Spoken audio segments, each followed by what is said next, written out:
Why respect is never asked. It's shown, not spoken. Let's get one thing straight. Respect is never something you ask for. It's never something you beg for. And the moment you try to explain to someone why they should respect you, you've already lost. Respect doesn't live in words. It lives in your energy. It lives in the boundaries you enforce, not the speeches you give. Whether it's a friend, a coworker, a boss, a family member, or a partner, people learn how to treat you not by what you say, but by what you tolerate. Every relationship, and I mean every single one, is quietly testing you. They don't come out and announce it. They don't say, "Hey, today I'm going to push your limits and see how far you'll bend." No, they do it in small, subtle ways, the little tests you're already failing. It starts with the jokes that go too far, the comments they disguise as just teasing, the interruptions, the dismissals, the favors they ask without offering anything back. If you laugh it off, if you pretend you didn't notice, if you keep showing up, keep giving, keep tolerating, congratulations. You've just taught them exactly where your boundary lies. Or worse, that you don't have any. See, people don't respect words. They respect patterns. They respect consistency.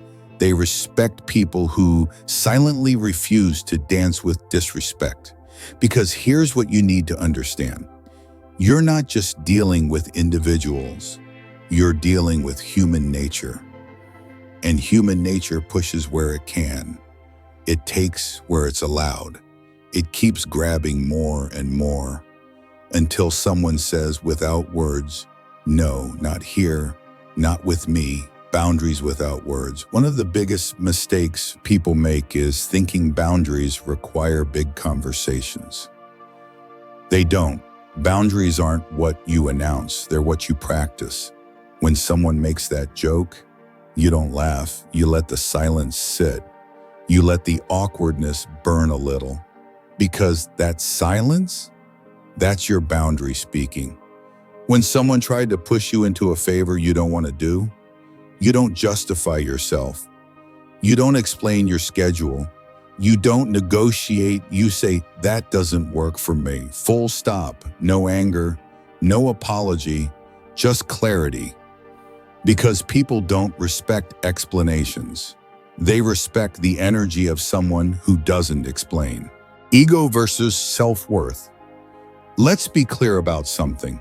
This isn't about playing games. It's not about being cold or aloof or pretending you don't care. That's ego. And ego is loud because it's insecure. Self-worth is quiet. It doesn't need to perform. It doesn't need to convince. It doesn't need to retaliate. Self-worth just leaves. It walks away from what doesn't feel aligned. It distances itself from people who confuse tolerance with weakness. And when you operate from self-worth, people notice, not because you told them, but because your absence speaks louder than your presence ever did. Why Stoicism gets this right. Stoicism isn't about suppressing your feelings. It's about mastering your reactions. It's about understanding that your energy is your responsibility.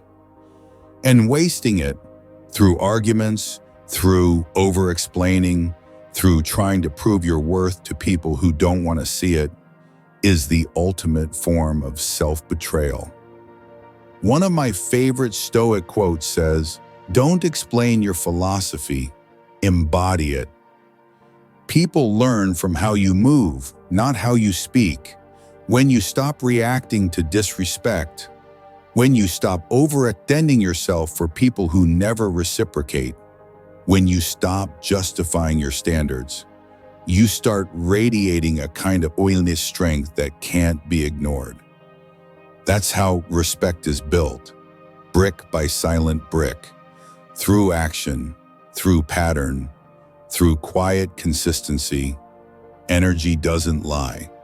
There's this thing people call VIE, but in reality, it's energy, and energy doesn't lie. When you walk into a room grounded in your own worth, people feel it. When you're not desperate to be liked, to be chosen, to be included, people respect that. Not because you said anything, but because energy speaks before words ever do. People are drawn to clarity. They're drawn to certainty. They're drawn to people who know who they are and don't apologize for it. That's the power of quiet self-respect. It commands without demanding. It attracts without chasing. It leads without forcing. The secret test of every relationship. Every relationship you'll ever have, romantic, professional, platonic, will come with tests. Not official tests, not planned tests, but subconscious ones. Tiny moments where people see how far you'll let them go. Can they speak to you like that? Can they dismiss your ideas without pushback? Can they ghost you and still get your attention again? Can they take and take and take and still get your loyalty? Your response, or lack thereof, is your answer. And over time, those small answers build your reputation. Not your reputation to the world. Your reputation to the people you let close. The people whose respect you actually want. What happens when you start living this way? When you stop explaining yourself, when you start trusting your silence, when you let your boundaries be something people feel, not hear, you change how people interact with you. Some people will disappear. Let them. Some people will test you harder. Stay calm. Some people will step up and meet you at your level. Welcome them. Because the right people, the ones who are healthy, grounded, and capable of respecting you, they recognize strength when they see it. And the wrong people, they recognize they can't manipulate you, and they leave. Either way, you win. So here's what I want you to remember. Respect isn't something you negotiate. It's something you live. And you teach people how to treat you, not with your words, but with your silence, with your energy, with your calm, quiet, unshakable self-worth. You don't have to raise your voice. You just have to raise your standards. And watch how the world learns to adjust. The power of boundaries without words. How quiet people lead the room. Here's the thing no one tells you. You don't need to dominate a conversation to lead a room. You don't need to have the loudest opinion, the cleverest comeback, or the strongest argument. In fact, more often than not, it's the quiet ones who hold the most power. Not because they speak, but because they don't have to. They control the room by controlling themselves. Why people fear stillness more than anger. Anger is predictable. People know what to do with anger. They poke you, you explode, they know where you stand. Stillness confuses people. It unsettles them. Because when you stay calm in the face of disrespect, when you refuse to react, to defend, to stoop to their level, you're no longer playing their game. And people hate losing control of the game they thought they created. See, toxic people feed on reactions. They thrive on knowing they can push you, provoke you, pull you into their chaos. But when you stop participating, when you meet their noise with silence, they're forced to face something far scarier than your anger, their own reflection. Why boundaries don't require speeches. A lot of people confuse boundaries with big announcements. They think setting boundaries looks like dramatic declarations. I won't tolerate this anymore. I deserve better than this. I demand respect. But boundaries aren't declared, they're demonstrated. They show up in how quickly you walk away from disrespect, in how little you engage with manipulation, in how calmly you say no without explanation. Because here's the truth, you don't owe anyone your peace. You don't owe anyone access to your energy. And you certainly don't owe anyone an explanation for the boundaries you choose to live by. The people who respect you will never require you to explain your self-respect. And the people who don't respect you, no explanation will ever be enough. The psychological shift that happens when you withdraw, something shifts in people when you stop reacting. At first, they push harder, they test more. They try to get under your skin to draw you back into the dance. But when they realize you're not playing anymore, you've disengaged, you've detached, that's when the fear creeps in. Because without your reactions, without your energy, without your attention, they're left alone with their behavior. They're forced to confront the fact that their tactics don't work on you, that they no longer have power here. And people who crave control, they unravel when they lose it. How the Stoics mastered social dynamics. The ancient Stoics understood this better than anyone. They didn't chase approval. They didn't react to insults. They didn't waste energy on battles that didn't matter. Instead, they cultivated something far more powerful: self-control. Because control over yourself is control over any room you walk into. When you don't flinch under pressure, when you don't rise to bait, when you don't crumble under criticism, you send a silent message louder than any words could say: I govern myself, you don't. And people respect that, even if they don't like it, even if they try to challenge it. Because deep down, everyone recognizes strength when they see it. And strength that doesn't need to announce itself, that's the kind that lasts. Practical ways to build quiet authority. This isn't just theory, it's something you can practice every day. Small actions, quiet shifts, intentional choices. Here's how. 1. Pause before you respond. Not every comment deserves a reply. Not every insult deserves your energy. Practice the art of letting silence speak for you. 2. Own your space without over-explaining. If something doesn't align with your values, your schedule, your peace, simply say, that doesn't work for me. No excuses, no justification, no guilt. 3. Watch more than you speak. People reveal who they are when you give them the space to. Observe. Learn. Let their actions show you everything you need to know. 4. Set boundaries through behavior, not words. Withdraw your time from people who drain you. Step back from conversations that go nowhere. Reduce your availability where respect is absent. 5. Embrace discomfort in silence. It's okay if things feel awkward at first. Silence makes people uncomfortable because it forces honesty. Let it work in your favor. Why some people will leave.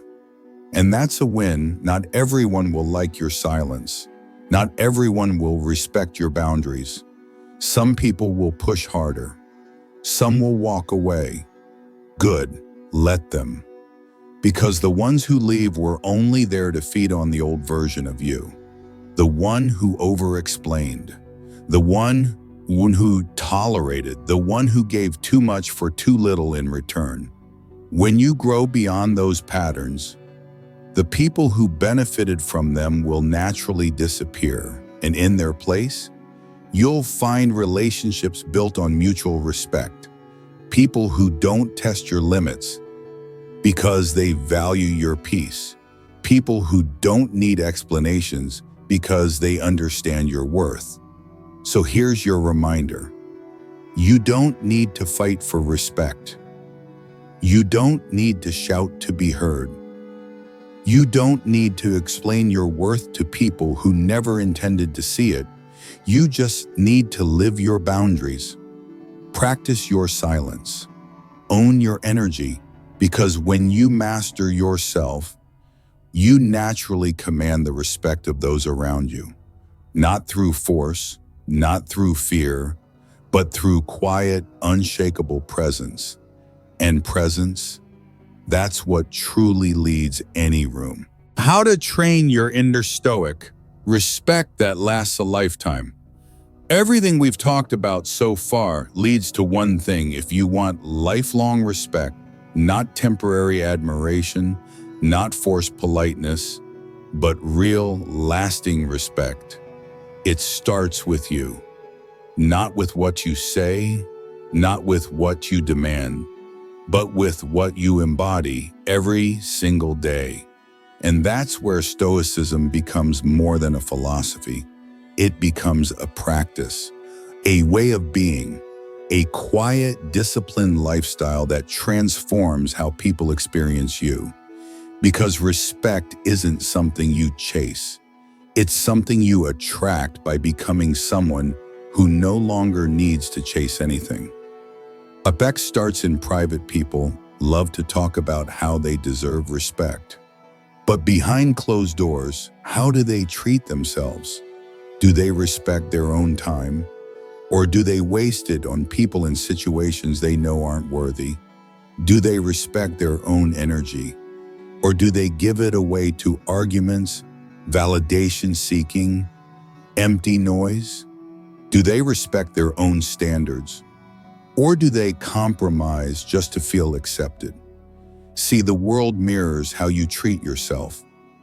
If you tolerate disrespect from yourself, if you allow yourself to be drained, manipulated, overlooked, don't be surprised when others follow your lead. Your first boundary isn't with them, it's with you. Practical ways to build internal respect. Here's how you build that unshakable respect from the inside out. Morning rituals of clarity. Start your day by reminding yourself of your boundaries. What will you accept today? What will you decline? Who will you give your energy to? Who won't have access? Write it down if you need to. Clarity kills confusion. 2. Journaling your emotional leaks. Track where your energy escapes, who drains you, what situations trigger you, what boundaries are still too soft. So awareness is the first step to strengthening them. 3. Practicing the pause before you react. Pause.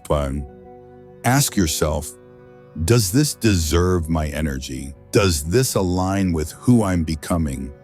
Or is this just pulling me back into patterns I've outgrown? Silence buys you clarity. Clarity protects your peace. 4. Saying no without apology. The word no is a full sentence. It doesn't require explanation. It doesn't require softness. It doesn't require you to manage how others feel about it. Practice saying it calmly. Practice saying it without guilt. Watch how people adjust. Redefining your niche of relationships. Not everyone deserves access to you. Not everyone belongs in your world. When you start living with quiet standards, your circle changes. Some people will disappear. Some people will resist. Some people will test. Good. Because the people who remain, the people who respect your space, they're your real niche. They're the ones worthy of your time, your attention, your loyalty. Stop auditioning for people who were never meant to understand you. Start curating your world with the kind of people who don't require explanations. Letting go of the need to be liked. This is the hardest part for most people. We're wired to want connection, to want approval, to want to feel safe in the tribe. But here's the paradox. The more you chase being liked, the less you're respected. People sense desperation. They sense when you need their validation. They sense when you're performing for acceptance. Respect comes from detachment, from knowing you'll be okay whether they approve or not, from standing still when others run in circles. When you detach from being liked, you become magnetic, not because you're trying, but because you've stopped trying, and that energy, that's what draws real respect. Respect will echo back into every area of your life. When you master this, when you live it, it touches everything. Your friendships become deeper, more honest. Your romantic relationships become healthier, more balanced. Your career becomes clearer, more aligning with your values. Your peace becomes non-negotiable. People who once took you for granted start to hesitate. People who once underestimated you start to notice. People who thought they could manipulate you realize they can't, because the version of you they knew is gone, and in its place is someone unbothered, unmoved, untouchable. Final Stoic reminders. Remember this: silence is a boundary, stillness is a choice, detachment is your strength, calm is your superpower. You don't need to explain, you don't need to convince, you don't need to react. You just need to live in alignment with your values, your peace, and your purpose. And when you do, respect follows quietly, naturally, unavoidably, not because you demanded it, but because you became undeniable. So here's where we leave it. Stop asking for respect. Stop over-explaining your worth. Stop reacting to every trigger. Start practicing quiet authority. Start mastering your energy. Start living like someone who already respects themselves deeply.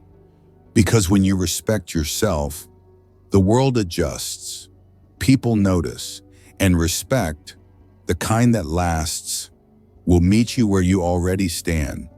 No speech is needed, no arguments required, no noise necessary, just presence, just clarity, just you, finally, as you were always meant to be.